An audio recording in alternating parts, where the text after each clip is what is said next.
It's been a busy weekend for the Fighting Irish. Notre Dame and LSU are set to close out the year in the Music City Bowl. WSBT-22's Pete Byrne is live in Nashville with more on tomorrow's game. Pete?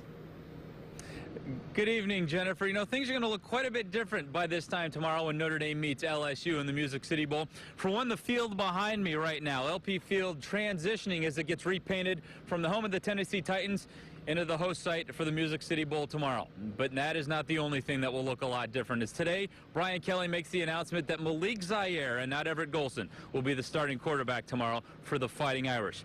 As you can imagine, the usual pomp and circumstance is in full effect today in Nashville. Both head coaches raving about the city as the host for this game, and both were given commemorative guitars because, well, it's the Music City Bowl.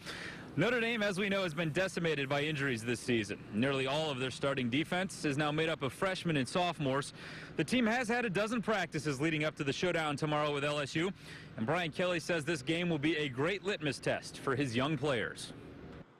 It's really still about now the carryover for these younger players to go now and be tested tomorrow. And that's why having this kind of matchup against LSU is, you know, a formidable task, but one that really will shape who we are as we move forward, because it really, there's nowhere to hide tomorrow.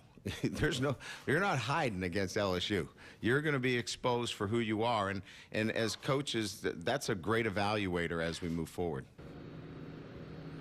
And, of course, the brightest spotlight tomorrow will be on one young player, sophomore quarterback Malik Zaire, Jennifer, who will be making his first career college start. I'll have much more with head coach Brian Kelly on the decision behind and naming him the starter for tomorrow's game in place of Everett Golson when I come back in a few minutes in sports.